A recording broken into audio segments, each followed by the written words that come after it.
deeply cares for her parents. She is a wife who acts like a air with her partner's wings. She is an entrepreneur who is trying her hardest to prove her worth at her workplace. She is a friend who manages her social life and loves to host. She is an expert at multitasking and on her way to redeem her position in society, a position that doesn't refrain within the walls of her home, but ones that want to conquer the world. We also welcome Dr. Ritu Santwani, who is having rich experience in the field of ops and gynec, along with the specialization in IVF and cosmetology. Her passion and academics give a big push to the pharma industry as well for arranging the more scientific program. So with this, we request Dr. Ritu to take over the session and welcome to the session, madam. Yeah. Thank you. Thank you, Gupta ji, for the kind introduction. So, first of all, I think it's my duty to welcome our very own Nandita ma'am. A very, very warm welcome. Thank you. Thank you. Yeah. So, friends, a very famous quote I think you all have heard. There are two more common powers in the world. One is the power of the sword, and other is the power of the pen.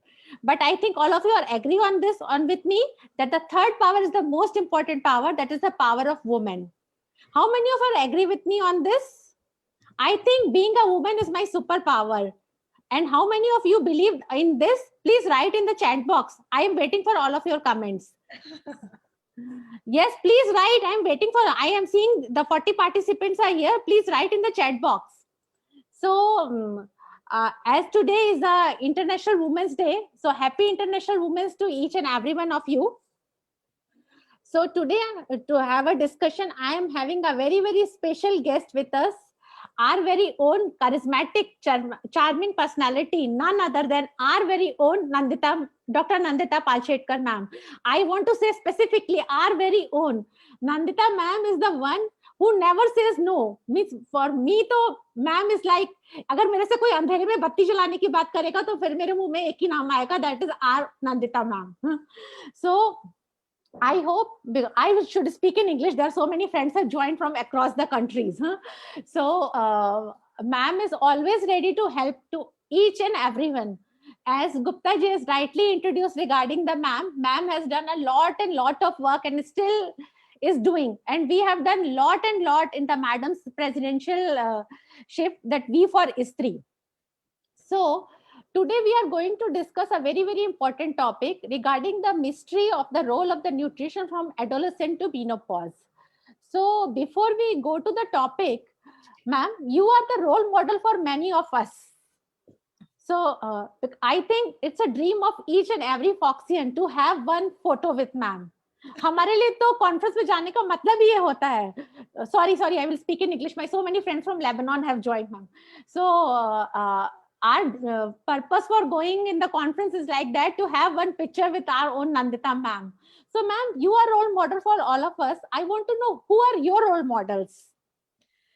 I think that's a wonderful question. My role model has been my mother.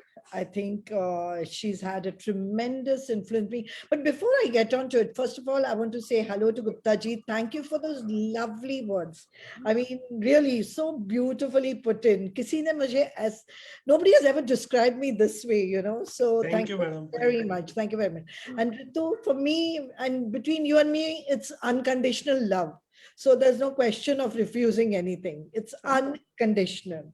Wow. And okay, let's come to your question. I think my mother has been a big influence in my life. She's been a role model, and her strength, her charisma, and I think the way she kept her own.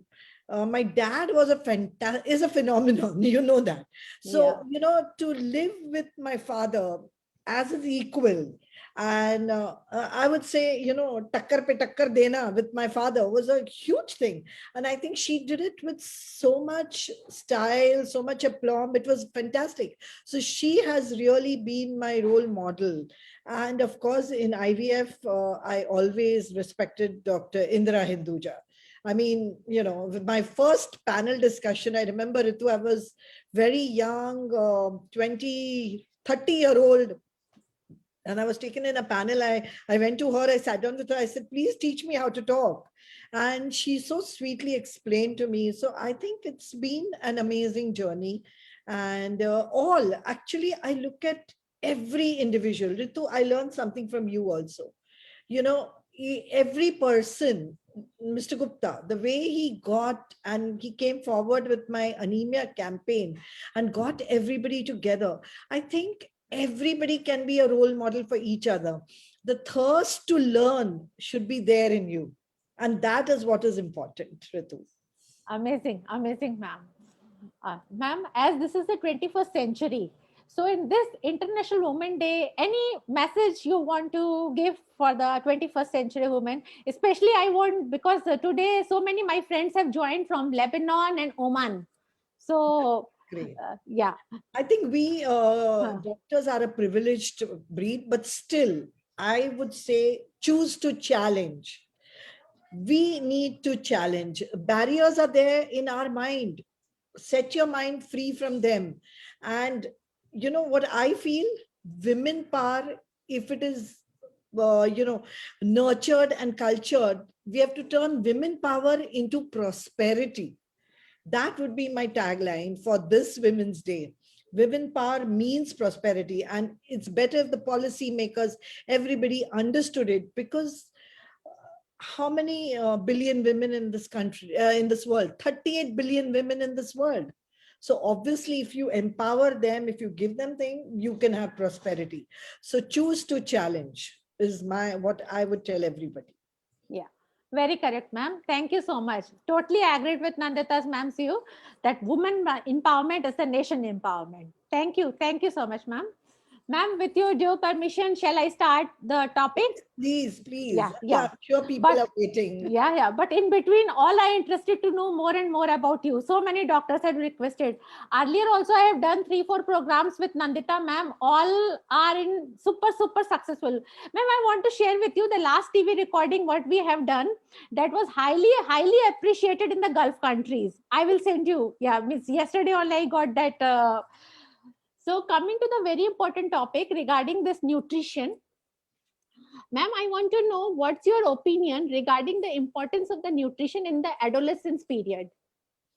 Oh, yeah. I Hmm. think it's very, very important because these adolescents are going to get married and going to become mothers tomorrow. So, Yeah. in fact, I believe in it. I'm so glad you started with the adolescent, because if you make this girl healthy in her adolescence, she will grow up as a healthy uh, individual, as a healthy adult, and will be a healthy mother to a child. Remember, Ritu, that when you are carrying a baby, if you are not healthy, if you're not having a nutritious diet, it can stunt the population. All this malnutrition, anemia is actually causing stunting of the next generation. And this correction of anemia nutrition, which we're doing during pregnancy, ideally should be started in the adolescence. So I'm really glad to be talking about it and laying emphasis on the fact that the nutrition, the diet, the exercise during adolescence, teaching the adolescent girl the right way to live a healthy life is very, very important. Very true, ma'am. So thank you so much, ma'am, for this. Ma'am, these days we are seeing that so many patients are becoming vegan.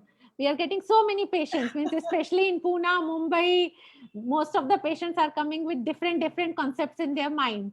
So what do you think, ma'am? What will we advise to such patients? Is it okay? And what's your opinion on that? See, veganism is a way of life. In fact, my Yeah. own daughter-in-law is vegan in my house. Okay. So Okay. I Okay. have seen it very closely. But what I Okay. feel is that it's a very healthy lifestyle, provided you get all your nutrition, like the adequate proteins, the adequate carbs, the adequate fats. All these three should be balanced in your vegan diet. And vegans have different sources of proteins, mock meat and soy and all those things, cheeses and different things, and the soy milk and the cashew milk and the almond milk. So all these are different sources of proteins, the nuts. So in veganism, even the seeds are important. All these. So if you're a vegan, yes, but you must see that you eat everything in the right quantity. That is very important. But in fact, I think when you're pregnant, the protein requirements, the calorie requirements increase. So you have to really, really be more careful in that. And if you can incorporate an egg or some source of calcium, I think maybe just for those 9 months for the benefit of your child, I would really appreciate it in my vegan patients who get pregnant. Okay, okay, ma'am. Yeah, thank you. Thank you so much, ma'am. Ma'am, as you and me both are infertility specialists, so many patients we are seeing with this twins and triplets. So there is a very common myth in the everybody is that everybody in India telling them now you have become pregnant, now you have to eat for the two, and now if you are carrying the twins, you have to eat for three. If you are carrying the triplets, you have to eat for four. So, ma'am, want to know your take-home message for that? I think there is a lot of change in concept about Yeah. weight gain in pregnancy. And 1 minute, there is some emergency call coming from my resident. Okay. Can I Okay. just, Okay, ma'am. 1 minute? Yes. Sorry, very Yes. sorry. Yes. Hello, Farzan, I'm No. on program. Is it urgent? Okay, thank you. No, it was my resident calling from the hospital, so I needed to, I was Okay. getting a Okay. little uneasy. Thank you, Ritu, for giving me that time. So I think there is a lot of change in concept of gaining weight during pregnancy. There's a lot of change. We have a lot of nutritionists who help us. And I've had a lot of celebrity patients who just put on the weight that they need for the baby. They don't really put on that requisite 12 kilos and, 10 to 12 kilos, even for a single baby. So I've seen healthy children come. So it's not the matter of quantity. I think it's the quality of food that matters, because that is what goes, the micronutrients, the macronutrients which are there, they should be in adequate quantity where the child is growing. And today we have the sonography to monitor it. We don't go by weight gain as to how much the baby is growing, or the woman is put on weight that, oh, baby is going well. I think the sonography, the ultrasound really helps us monitor the child, whether it's in the right percentile of the growth. And if that is good, I think you don't need to eat for 2 and 3 and 4. You need to eat the right quality, which is important. Agreed. Agreed. Yeah. Thank you. Thank you so much, ma'am. Ma'am, now coming to this, as we have discussed regarding this protein. So, ma'am, there are a lot of protein supplements in the market. So, uh, in the last program also, I have discussed with some of our doctors have joined. Here, Dr. Kariman is doing a great work in the Lebanon. She's doing on this protein. She has presented so many papers. After, once we finish your conversation, we unmute them and we will take their opinion also. So, Okay. ma'am, yeah. So, ma'am, we want to know what's your opinion? Which kind of protein is good in the pregnancy? I think I'm not an expert at that, but I do believe that whey proteins are good, and they are required. They have all the essential things without all the essential amino acids which are present is very important for the growth of the baby and for intellectual, as well as, the proteins are the building elements of our body. So the cell growth, the brain growth, the muscle growth, everything depends on protein. So having a meal which is holistic and has all the protein components is very important. Agreed, agreed, ma'am. Thank you so much, ma'am. Ma'am, and this pre-conception period, now in the metro cities, the scenario has changed. Most of the couples we are getting are coming for this pre-conception counseling. So, ma'am, I want to know your opinion.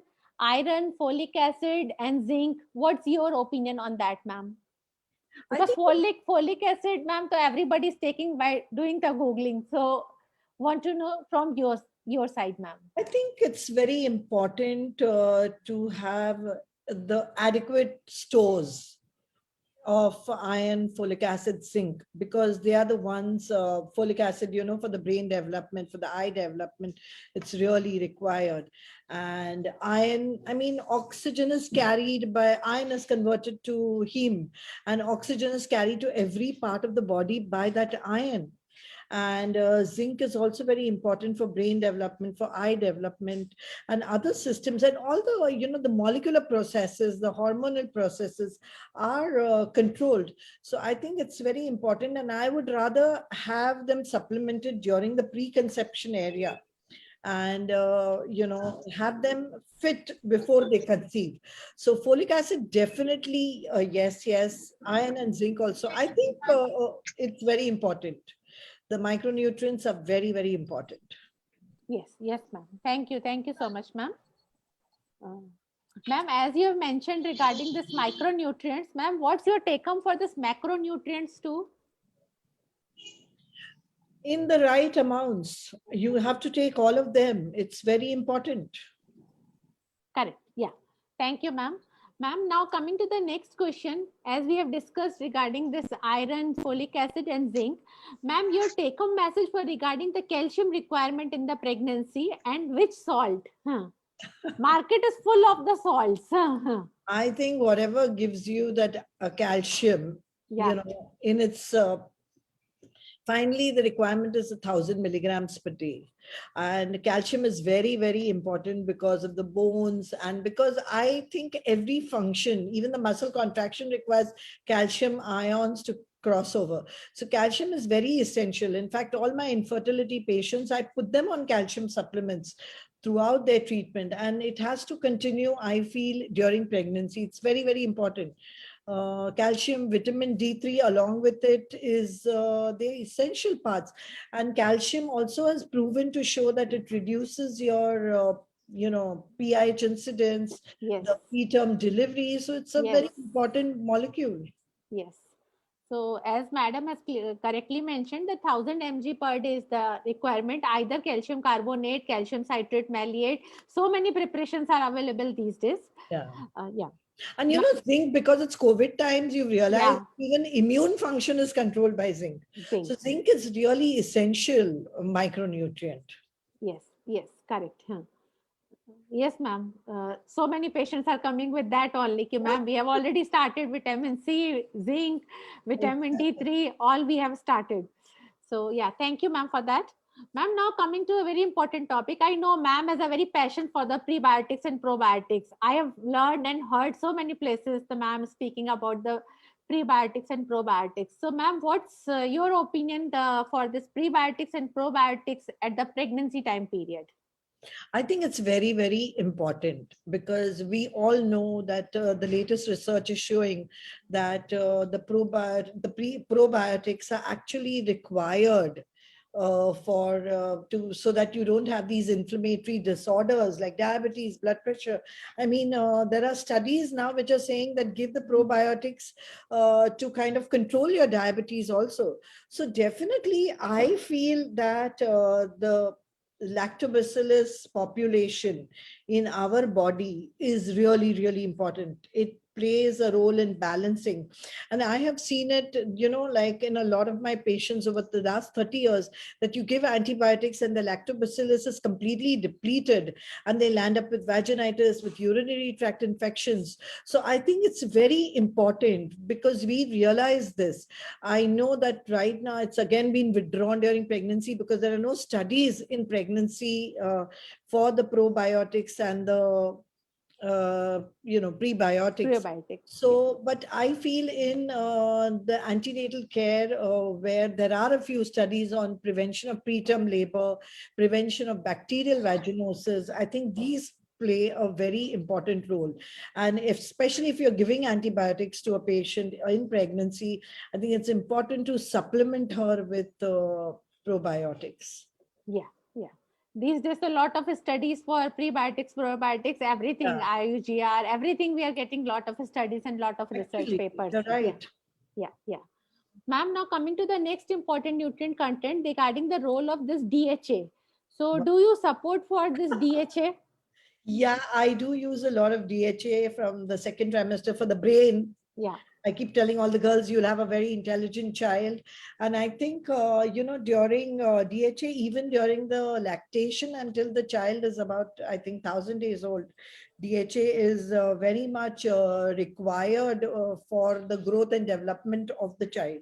So I think, yes, we should use DHA during pregnancy. Yes, yes. Thank you. Thank you so much, ma'am. Ma'am, coming to other question regarding the use of lutein supplements. The studies have come, the lutein supplements are important for this eye development too. I don't know. I've never used them, so I'm not very familiar with that. Maybe you could tell me about it. No, no, I also have not used. I across the question, so that's why I thought to ask you the ma'am. Maybe we can ask one of the Yes. people in the audience if they've Uh-huh. used it. Yes, I sir. haven't really used them and I have no experience in them. Let me finish my questions, ma'am. Then we will unmute our some doctor friends from the Lebanon and Oman who also want to ask some questions. They already told me. So, ma'am, now coming to the next question regarding this magnesium. So, what's the role of the magnesium during pregnancy? I think again, it's a micronutrient which is very essential. And I don't think we should give extra magnesium or anything during pregnancy, just a small amount which is required because it controls a lot of functions in the body. So yes, I would give magnesium.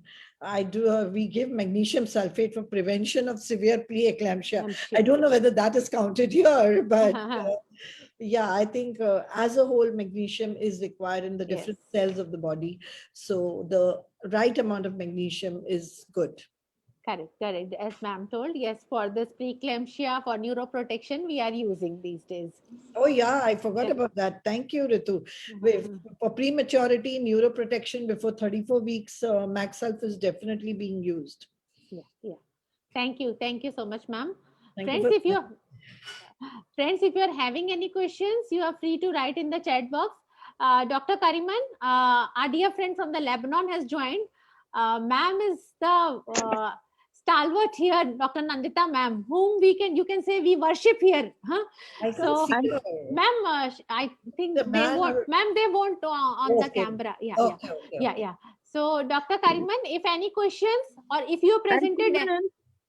We have the first thing, we must to treat good the woman for alimentation for pregnancy.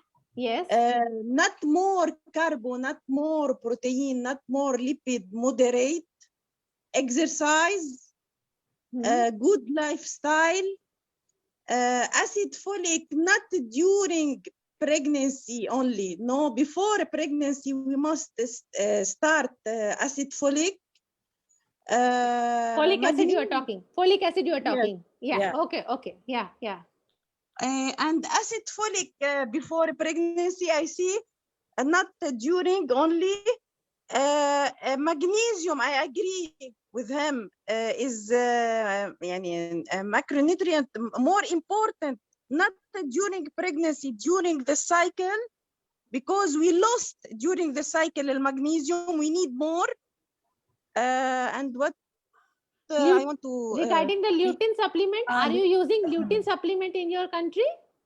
Yes, we, not more. Not more. We don't have this attitude, in alimentation, not more in alimentation. And this other thing I want to DHA during pregnancy and before preparation for pregnancy, we use DHA. What I want to see, magnesium, I see acid folic, probiotic. Probiotic is good all time in the life of woman. Adolescent pregnancy is very important because we use only time we use antibiotic. No, we want to use probiotic avec la vie, with life. Okay, this my comment. Okay. Yeah. Thank you for joining, Dr. Kariman.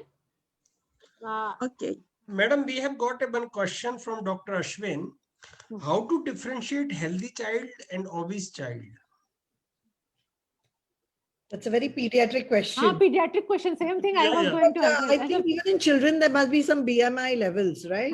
Yes, Okay. yes. So I think if you calculate the BMI according to your pediatrician, you can put it in. I mean, it's Yes. not a question for me. I Yes. hand over the baby and bye-bye. Yes, same. So Right. before we get some more questions, I will ask some questions to ma'am. Ma'am, everyone is interested to know that what motivated you to become a doctor and especially a gynecologist. Oh my Gupta, gosh. Gupta ji, you see till in between the chat box questions, I will ask my questions to ma'am. I think ever since I was a child, I always wanted to become a doctor because my aunt was a doctor. Okay. And I always wanted to become a doctor. And gynecology was, when I was studying in third MBBS, I really understood labor delivery. I think we had very good teachers for gynecology, so that I was attracted towards it. And basically, IVF is because, when I was in the OPD during my MD residency, I used to get half the patients saying, "Yeah, bacha, we don't want this. Please do an MTP." And the other half saying, "We want a child." So I used to think I would pick up the child from here and put it over there so that both the parties would be satisfied. And I actually got into IVF for the, I developed a liking and I thought I could really go in and help.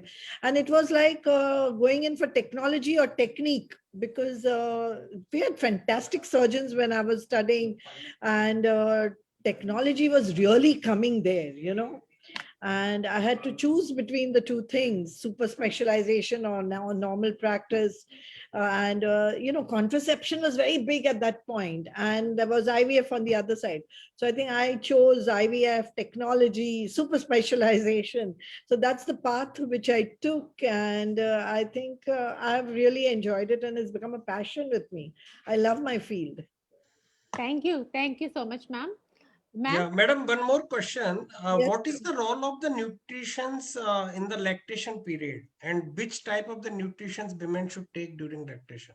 I think it's very important. Nutrition in the lactation period is really, really important because the baby does not get any other nutrients from any other source. So yes, I think the normal nutrients which we give, main importance is DHA, then the proteins, the carbohydrates, everything, the source should be there. You have to eat a very balanced diet. And I think all the micronutrients like zinc, folic acid, everything should be there in the right amount in your milk, breast milk, and that will really help the baby. Okay. Yes, ma'am. Iron, everything, whatever you're giving pre-pregnancy and pregnancy. Yeah. Plus the addition of this shatavari and this herbs are also we are adding in the lactation period. Yes, madam has correctly mentioned. That's not available abroad, I think. Yeah, not available abroad. Ma'am, as you are the pioneer of starting for this egg freezing, so there are so many doctors have joined here. So I want, till we are getting the more questions, please give them some enlighten us about the egg freezing also, because ma'am was the pioneer. Ma'am was the first, I think, to start in India for the egg freezing. Means we all to see only ma'am as a role model for that also. So ma'am, there are so many doctors, so please give them some info about the egg freezing also. I think egg freezing is a beautiful technology which got established in 2007. That is because freezing has been there since the 80s. But the vitrification technology, which was, it's known as flash freezing, by the lay people and all. So you drop the temperature from plus 37 to minus 196 at 2,500 degrees per centigrade per minute. And it's really quick and there's no ice formation and the egg damage is really low. So retrieval of the eggs, it was like 99%, 97%. With the old technology, it was 40%. So that is when the freezing became really very accessible and very acceptable, I should say. And the pregnancy rates following IVF also really shot up because if you had 10 embryos, you would get all 10 back when you've frozen them by vitrification. And also at that point came an egg freezing. Egg freezing actually means stopping your biological clock for the woman. So cancer patients, those who have had, their ovaries removed for whatever reason, iatrogenic. Previously, dermoids, people would remove the ovaries and keep it. Even ectopic pregnancy, salpingo oophorectomy used to be done. So, I mean, all those things or endometriosis, where the endometrium has damaged your ovarian reserve, dermoid cysts, seromucinous cysts, these are repeated, recurrent, benign cysts of the ovary, and you do repeated surgeries on them. In India, tuberculosis is very common. It reduces the ovarian reserve. I think all these patients, and plus another indication really emerged. My first patient probably is the first in the world to have frozen eggs for a social reason. She was Miss World, Miss Diana Hayden, and she came in 2007 and froze her eggs. And she had not found a partner yet. She said, sorry, I'm not willing to compromise. I shall look for a person who is compatible with me intellectually, who respects me as a person. And she got married at the age of 40 and has 3 babies at 40 plus with the eggs that she froze in 2007. So I think it's a wonderful technology for girls. It's empowering, it's giving them freedom. If they have not got married, if they've not found the right partner, if they are busy in their careers, if they are busy with their education, I think they can freeze the eggs, halt the biological clock, go ahead in their career, do what they want and have the child. I mean, Yes. I don't recommend it to all women. I would prefer that they do it naturally, get married early, have children, and then get on with, and take help. Your husband should be an equal partner, or your partner. If you're living with somebody, he should be equally with you, he or she. I think right now we are really become open-minded, and I've had a lot of single parents, a lot of people who, live together and want to have a child. So I think in our country, unfortunately, it is not yet legalized that same-sex couples can have Sure. children. But it gives a lot of freedom to everybody. I had one patient who came at the age of 32. She had one child and she wanted to wait for a couple of years. So she froze her embryos because she was not sure she wanted a second child. But she said, if I want it and if I'm older. And then she came back to me at 39 and had those children with the embryos frozen at 32. So all kinds of indication, Ritu, for egg freezing. I think it's an amazing technology. Yes, yes, ma'am. Thank you so Ma'am, much. at what Ma'am, age the हाँ. egg freezing is advisable? Ideally before 35, but I'm even seeing young girls now, 28-year-olds with low AMH. AMH is a test. Today I've been talking a lot about this concept of health checkup. Women should undergo health checkup. They should undergo mammography, PAPs, smears and all. So the thought process came to me today that fertility check should also be done by women. You're doing pap smear when you're active, sexually active, do an AMH. And if the AMH is low, you can freeze your eggs. I think it's a fertility insurance. I mean, if you're taking precautions by doing pap smear and getting treated if you have precancerous lesions, if you have a low AMH, you should freeze your eggs. I think it's a very novel idea and a novel concept that we should promote fertility check. And I think I shall take this up in my ISAR presidency, Ritu. You can spearhead it. Yes, sure, ma'am. Sure, ma'am. Thank you. Thank you so much, ma'am. Ma'am, there is one question on my WhatsApp by Dr. Kumar. He's asking, madam's opinion on for the PCOS, which kind of nutrition is recommended? For the PCOS, I think low glycemic index foods are really important and rich protein. But actually, the meta-analysis, let me go research-wise and evidence-based medicine. You have to have a low caloric diet. It does not mention that a high protein diet or a keto diet will help you and all those things. But evidence shows that if you reduce the calories in PCOS, the patients will lose weight. And I feel even for the lean PCOS, it's very important to have a very healthy, balanced diet. So even if you're thin, if you take carbs with low glycemic index, it corrects the metabolic imbalance, corrects your insulin resistance, which is there. So it's very important to have a healthy diet. Yeah, thank you. Thank you so much, ma'am. Ma'am, there is one doctor, Dr. Aarti Kaushal has joined. I think, she is writing how to tackle problem of ovarian cyst naturally. Doesn't it causes problem in conceiving naturally? Naturally, just Mm. wait and watch. The system will Yeah. break on its own. Yeah. But I think if there are certain group of patients who get cyst all the time, Yeah. okay, they have a tendency to form cysts. Now, those I feel sometimes require IVF because they just don't rupture, and luteinized unruptured follicle, and they don't get pregnant. Then sometimes in IUI, if I'm not getting the ovulation and it's forming a cyst, I switch over to IVF in these patients where I go in and get those eggs out. Yes, ma'am. Thank you. Thank you so much, ma'am. Are any more questions on the YouTube or Facebook? We've had a good 45 minutes discussion, Ritu. Thank you, Not ma'am. bad. Charisma. It's your charisma, ma'am. Oh, thank you. Thank you. Madam, one question I am having.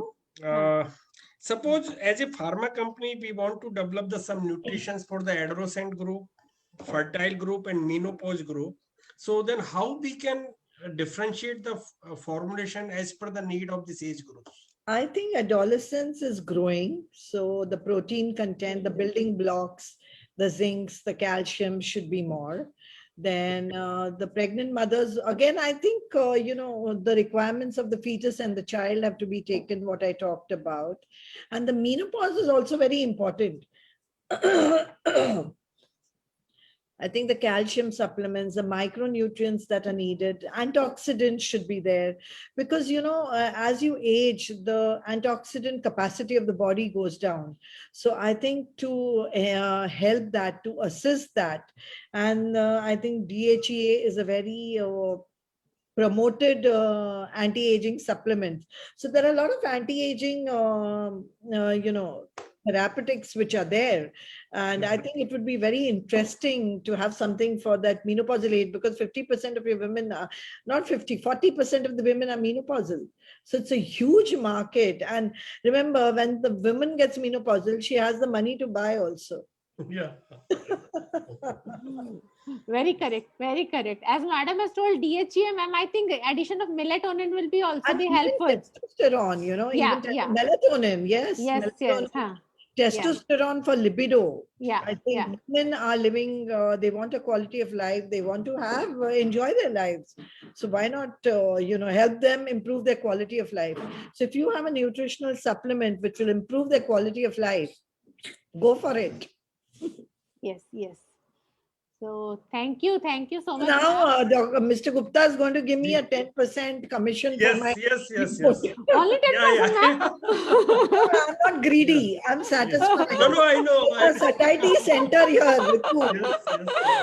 Yes. Thank you so much, ma'am.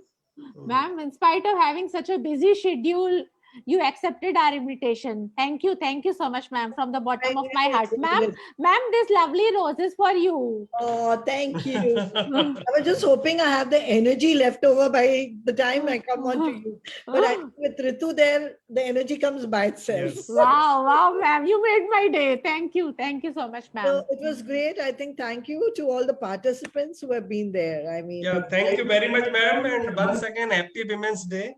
And for sparing your valuable time with us. And it is a quite knowledgeable session we had. And thank you. Thank you very much. Thank you, Dr. Ritu. Thank you. Yeah. Welcome. So nice. Thank you, ma'am. Good night. Happy Women's Day to everybody. Yeah, ma'am. Thank you. Thank you. Dr. Praveen. Yeah.